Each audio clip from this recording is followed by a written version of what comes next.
Jim, congratulations. Thank you. First of all, congratulations, University of Texas, for an awesome season. I want to specifically congratulate Austin Todd. I mean, been a part of competing against that young man for 6 years now between TCU and Texas A&M. What he's done with his career is just emblematic of everything that college baseball and college athletics and being a student athlete, as far as I know, should be about. And of course, we have a lot of guys like that too. But I'm a big fan of his, and the fact that he's back in that ball game, hitting the middle of the lineup for his team in the College World Series is pretty awesome. So excited for our team to continue to play. Micah was great. I didn't think we helped him out very much, but he battled. He just kept moving on to the next pitch. And Werner and JT continue to get big hits for us. So we're excited to have a day off and then get back at it. Okay, questions for the student athletes, and we can start right up here. Micah, kind of going back to what Coach Schlossnagle said, Zach Taylor. Please give us your name and Yep, Zach Taylor, 1620 WTAW. Kind of going back to what Coach Schlossnagle said about battling. What was it after that second inning that really kind of turned the tide for you out there on the mound? I feel like I performed about the same. I mean, after the first inning, I knew I had my stuff. I knew that it was going to be effective, and it was really all about sticking to our game plan and not getting too out of myself and just sink into our training, like we say. But, stuff just turned around after the second inning. So we made some really good plays behind me. There's some unfortunate things to happen, but, it was just sticking to us, really. Back over here. Mark Garland, CWS 247. Jordan, can you tell us a little bit about yourself and your teammates' approach at the plate today and being able to get deep into those counts and then continue to win battles? So me and my teammates have had the same approach all season. We just keep going one pitch at a time, and if we get a hit, great. If we don't, put on a lot of pitches on the pitcher, make him make pitches, and just pass the bat along to the next guy behind you and have trust in them. Okay, we have in the back here. Ryan Bronninger, Texas Aggies. JT, what happened? The ball to right center with you and Brett on that play, and then playing behind a pitching staff that was really in rhythm and throwing strikes today. How much did that make it really easy on y'all in the later innings? It was good. I mean, the ball in right center, just some miscommunication. I wasn't loud enough. There's a big crowd out there. And it was great having our staff behind us. They worked their butts off all year for us, and glad that we could help them today. Okay, we'll go over here first with Mitch. Mitch Davis, MitchDavis.com. Guys, talk about playing Texas. Obviously, that environment was pretty awesome. Talk about beating them and beating your arch rival to advance on into College World Series. It's a lot of fun, but at the end of the day, it's really just playing the game and playing a nameless opponent. But there is a little extra umph behind everything, especially when it's Texas, because if you just look at the fan bases, there's a lot of genuine hate between each other. So we kind of feed off of it. It's a lot of fun. We respect them. They're a great ball club, but yeah, there's a little more competition. Yeah, I don't know what to say, but yeah, it's fun. Okay, here we go.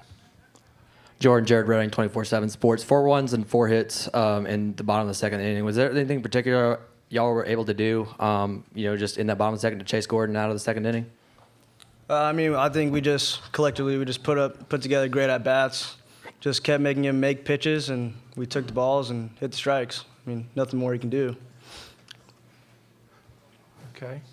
Ben Peck, K-Ags, for Micah and Jordan. After that second inning, what was kind of your psyche after that, especially, the way the Oklahoma game went? You guys give up 2 runs, but limited a lot of damage that could have been done. Just kind of what was your mindset, knowing obviously how good of an offense you guys have, kind of how those 2 innings played out? It's really about just limiting the damage and keeping crooked numbers off the scoreboard. Coach Schlossnagle came up to me after the first inning, just encouraging me, saying, way to limit the damage, we got you. Just keep doing you. And so that gives me a lot of confidence. And obviously our offense is incredible. And so I know that 1 or 2 runs isn't going to be the end of the world for us. So I just know I just got to keep going out there and compete. Okay, Olin. Yeah, Olin Buchanan, Texags. Micah, could you obviously had a strong performance, but then could you speak to the performance that Jacob had to come in and relieve you in that inning and get out of it without any runs coming across? I mean, it's exactly what we needed and more, honestly. I mean, that inning could change around the whole game. I think it was bases loaded with one of the best hitters in the country up to bat. And just for him to attack him, fastball, just showing no fear at all. It's inspiring to our staff, and it's something that isn't just going to affect this game. We're going to be able to use that momentum and just learn from it for the following games. Okay, back here. Hey, Micah, Max Olson from The Athletic. What was it like to just be back on this stage and coming from Texas Tech, and just what's your experience been like playing with this club? It's super exciting, and I'm blessed to be able to, play with this club. I love this team. I love the staff. It's just, it's one of those things that you never really truly think that, you're going to get the chance again. And the fact that I did get the chance with all these guys and just the staff supporting me, it's something I'll forever be thankful for. Okay, Travis. Travis Brown, Bryan College Station Eagle. Jordan, 9 RBIs through the last couple weeks of play here. I know the 2 home runs. What's been different? What have you done the last couple weeks that's kind of caused that little bit of a spark late? Personally, I don't think I'd change anything. I just think I've been putting together great at bats. I feel like all year, and it's finally starting to pay off. All my hits right at people and stuff like that, and they're all finally starting to drop for me. Okay, guys, congratulations. We'll see you on Tuesday. Yeah. Thank you. Okay. Thank you. Reminder, the locker rooms are closed, and you can check with Thomas, Dick, and the Aggie SID staff if you have any other requests. Thank you. Start with Travis and then Olin.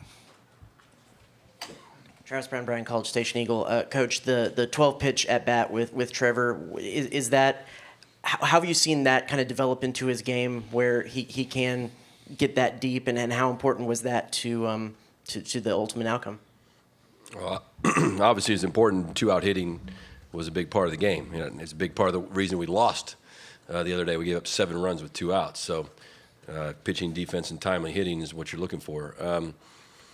We knew Werner, throughout the fall and going into the season, if he was healthy, he does a really good job of knowing the difference between a ball and a strike. Now, he swung at ball 4 several times in that at-bat, but he's normally, he doesn't swing and miss much. And he hasn't had the at-bats everybody else had because he's had so many injuries this year. But I believe he's an SEC Player of the Year type candidate next year if we can get him back. But it certainly was a big hit today. And he made a couple really nice plays as well. Olin?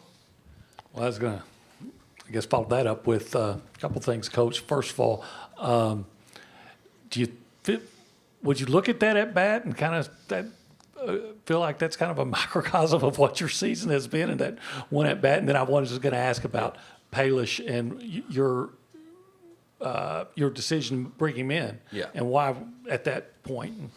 Yeah, that's been our offense all year. I looked at Danny in the ESPN Danny in our dugout and said, I hope you get paid by the hour because you're going to be here for a while between these two teams and especially our offense. We play some long games. But Palish, that was easy, super easy decision. That's our game's in question, our season's in doubt, and you got to go to him right there. Faltine actually handles right-handed pitching better than he handles left-handed pitching, so that was the thought process, and I knew Kennedy was coming up soon, so that would be a better matchup.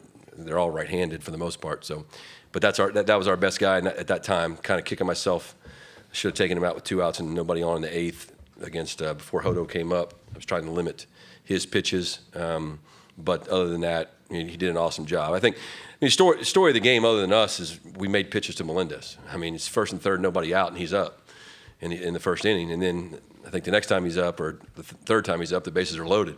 So it's Golden Spikes winner, and we executed pitches against him, and he's a great hitter, going to have an awesome career. But that was a massive part of the game. Okay, Zach. Got Zach right here. Okay, go back. Ben Peck, KX. Happy Father's Day, by the way, Coach. Thank you. Same to y'all. With Micah kind of talked about it, feeding off the fan base. Just what's it like for the team? You think to get a win here for the first time since 1993, so uncharted territory for a lot of Aggie fans, a lot of new Aggie fans, and obviously to do it against Texas. Yeah, I mean, I think that's great for the fans. Obviously, I haven't been at Texas A&M long enough to. I mean, I know it's a big deal. I'd rather win a national title, and so if that comes at the expense of winning the game against Texas or whomever, then that's great.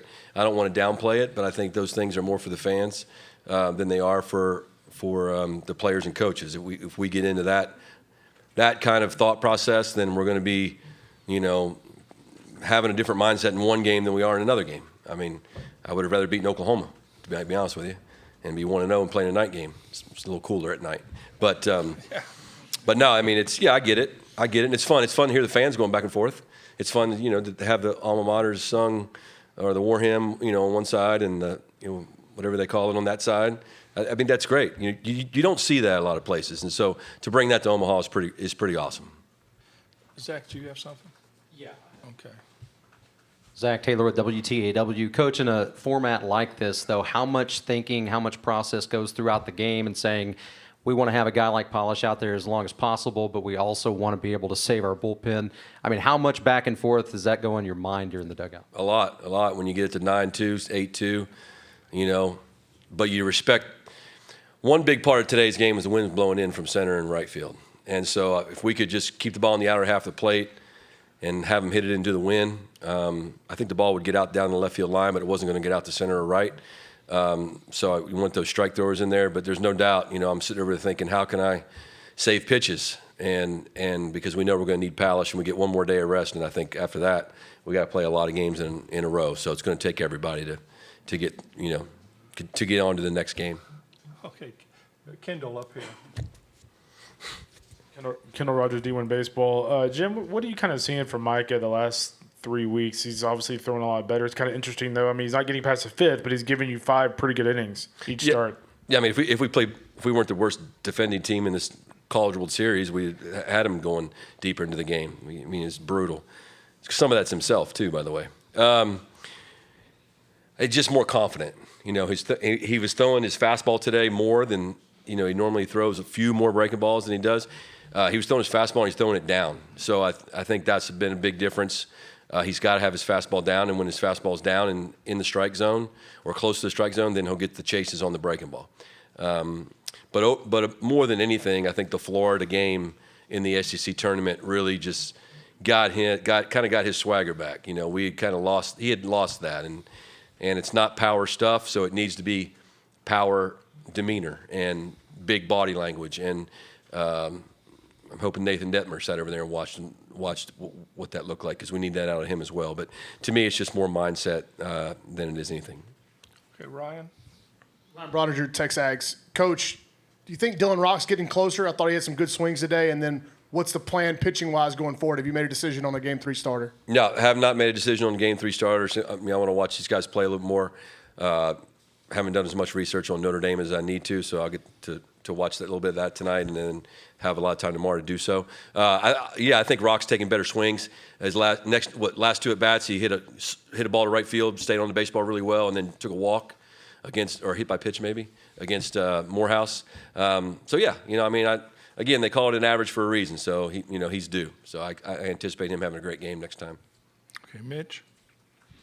Coach, Mitch Davis from MitchDavisShow.com. Just a quick follow-up. Coach, how do you manage the team in the environment that was? Because obviously guys are fired up, the fans are fired up. What kind of approach do you do to coming to that Texas game?